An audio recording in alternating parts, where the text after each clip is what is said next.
الصوارم كي تسترد المظالم حتى الأراذيل ساموا رسول أهل العزائم القول قول الصوارم. جنگ اجنادین کی فتح کے بعد حضرت خالد رضی اللہ تعالیٰ عنہ نے اپنی فوج کو دمشق کے چاروں طرف بھیج دیا.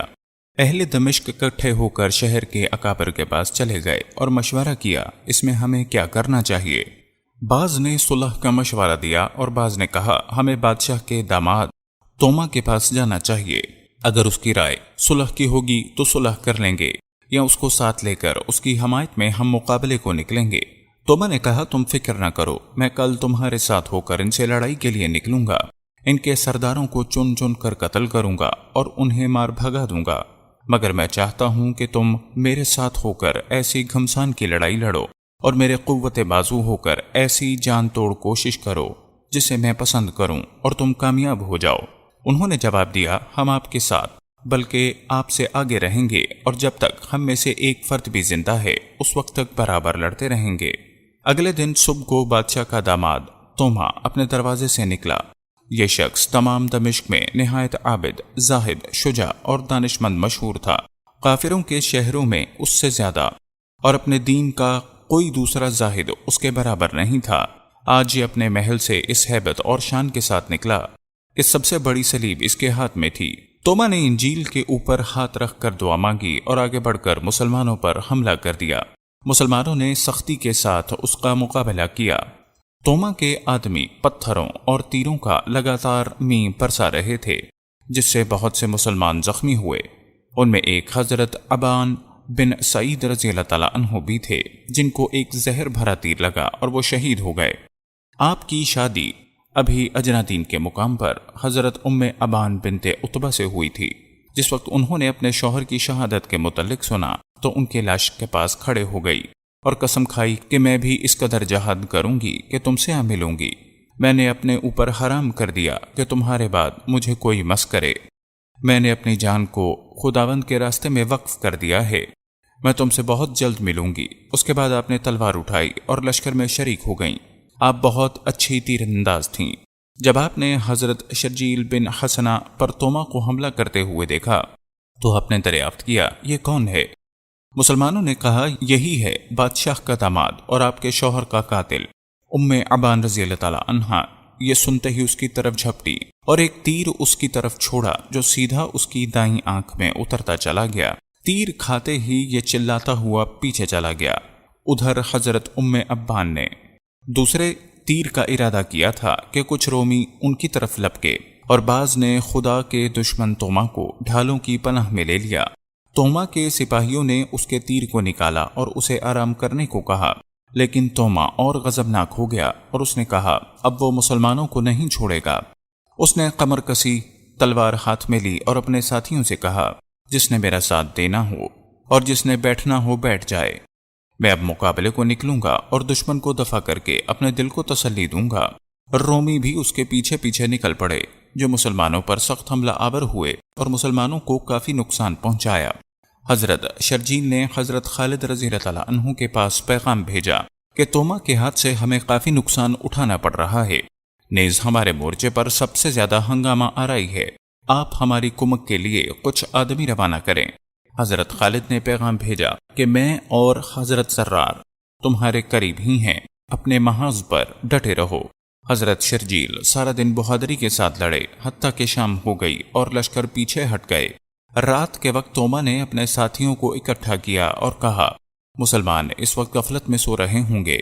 میرا خیال ہے کہ یہ بہترین موقع ہے ان پر حملہ کر دیا جائے اور ان کے سردار پکڑ کر گرفتار کر لیے جائیں. سب نے بخوشی قبول کر لیا اور رات کے وقت مسلمانوں پر حملہ کر دیا. حضرت خالد بن ولید رضی اللہ تعالی عنہ نے شور غو سنا، 400 افراد اپنے ساتھ لیے اور اجرت میں بغیر ذرہ پہنے چل دیے. پہلے آپ حضرت رافع بن عمیر کے پاس پہنچے جہاں آپ کے ساتھیوں پر حملہ ہوا تھا. آپ نہایت مردانہ وار مقابلہ کر رہے تھے.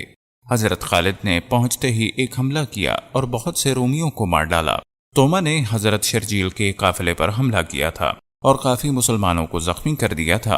ام ابان رضی اللہ تعالی عنہا وہیں تھیں اور رومیوں پر مردوں کی طرح تیر چلا رہی تھیں اور ہر تیر اپنے نشانے پر لگ رہا تھا. حتیٰ کہ آپ نے بہت سے رومیوں کو موت کی گھاٹ اتار دیا۔ آپ نے اس قدر تیر چلائے کہ آخر میں صرف ایک تیر بچا، وہ بھی ایک رومی کے سینے میں اتار دیا۔ اب آپ چونکہ نہتی ہو چکی تھیں، رومیوں نے آگے بڑھ کر آپ کو گرفتار کر لیا۔ حضرت عبد الرحمن بن ابو بکر صدیق رضی اللہ تعالی عنہ اور حضرت عبان بن عفان رضی اللہ تعالی عنہ نے دیکھا کہ حضرت ام عبان رضی اللہ تعالی عنہ فریاد کر رہی ہیں۔ ایک رومی آپ کو دونوں ہاتھوں سے پکڑے ہوئے چلائے جا رہا ہے۔ آپ دونوں نے اس پر حملہ کر دیا اور اسے قتل کر کے حضرت ام عبان کو چھڑایا۔ حضرت ابو عبیدہ رضی اللہ تعالی عنہ بھی بہت بہادری کے ساتھ لڑے اور دشمنوں کا تعاقب کرتے ہوئے ان کے دروازے تک پہنچ گئے۔ حضرت خالد رضی اللہ تعالی عنہ بھی اس بے جگری کے ساتھ لڑے کہ اس سے پہلے ایسی مارکہ آرائی دیکھنے میں نہیں آئی۔ آپ اسی طرح جنگ آزمائی کر رہے تھے کہ خون میں لتبت حضرت زرار رضی اللہ تعالی عنہ آپ کو آتے ہوئے دکھائی دیے۔ آپ نے پوچھا، کیا حال ہے، کیسی گزری؟ انہوں نے کہا، آپ کو مبارک ہو، آپ کے پاس اس وقت حاضر ہوا ہوں جس وقت میں نے یہ شمار کر لیا کہ مجھ تنہا آدمیوں نے 150 آدمیوں کو قتل کر دیا۔ میرے سپاہیوں نے تو اس قدر تہہ کیے جن کا شمار نہیں۔ حضرت خالد بہت خوش ہوئے اور پھر سب حضرت شرجیل کی طرف پہنچ گئے۔ یہ رات ایک بڑی مارکہ کی رات تھی۔ لوگوں نے ایسی رات اس سے پہلے بہت کم دیکھی ہوگی۔ اس رات میں رومی ہزاروں میں کٹ گئے، باقی سب لوٹ کر ایک جگہ جمع ہو گئے اور توما کے پاس جا کر کہنے لگے، اصل بات یہ ہے کہ مسلمانوں کا یہ سردار ہی اتنا طاقتور ہے کہ اس کا مقابلہ نہیں ہو سکتا۔ بہتر یہ ہے کہ آپ صلح کر لیں، ہمارے اور آپ کے لیے صلح ہی بہتر ہے۔ رومیوں کے کچھ لوگ صلح کی نیت سے حضرت ابو عبیدہ رضی اللہ تعالی عنہ کے پاس پہنچے اور ان سے امان طلب کی اور صلح سے متعلق گفتگو شروع کی۔ رومیوں نے یہ شرط پیش کی کہ ہمارے گرجا محفوظ رکھے جائیں۔ حضرت ابو عبیدہ نے اس شرط کو منظور کر لیا، یا اس کے علاوہ دوسری شرائط کو بھی منظور کر لیا۔ حضرت ابو عبیدہ حضرت خالد بن ولید کو بغیر اطلاع کیے باب جابیہ سے داخل ہو گئے۔ ادھر حضرت خالد رضی اللہ تعالی عنہ برابر شرکی پر جنگ میں مشغول رہے اور لڑتے لڑتے شہر کے اندر گھس گئے۔ اس طرح حضرت خالد رضی اللہ تعالی عنہ مسلمانوں کو لے کر دمشق میں داخل ہو گئے۔ شہر کے ایک مقام پر حضرت خالد اور حضرت ابو عبیدہ رضی اللہ تعالی عنہ اکٹھے ہو گئے۔ حضرت ابو عبیدہ نے حضرت خالد کو مخاطب کر کے کہا، اللہ تعالی نے دمشق کو صلح کے ذریعے سے میرے ہاتھ پر فتح کرا دیا اور مسلمانوں کو لڑائی سے بچا لیا، لیکن حضرت خالد رضی اللہ تعالی عنہ نے کہا، کیسی صلح؟ میں نے تو مسلمانوں کی تلواریں رومیوں کے خون میں رنگ کر بزور شمشیر فتح کیا ہے۔ حضرت ابو عبیدہ نے کہا، خدا کی قسم میں ان لوگوں کو اللہ کی طرف سے امان دے دی تھی اور اپنے اوپر ان سب کی ذمہ داری لے لی تھی۔ میرے تمام ہمراہی مسلمان بھی اس پر راضی ہو گئے تھے۔ بد عہدی ہماری عادتوں میں نہیں۔ بعد میں تمام صحابہ کی رائے سے حضرت ابو عبیدہ رضی اللہ تعالی عنہ کی بات کو مان لیا گیا۔ اس کے بعد توما اور حربیس نے شہر چھوڑنے کے لیے 3 دن کی مہلت مانگی اور کہا، 3 دن کے بعد آپ کی ذمہ داری ہم سے علیحدہ ہو جائے گی۔ اس کے بعد چاہے ہمیں آپ کے ساتھی پکڑ کر قید کر لیں یا قتل کر دیں۔ حضرت خالد نے اس شرط کو قبول کر لیا اور انہیں شہر چھوڑنے کے لیے 3 دن دے دیے۔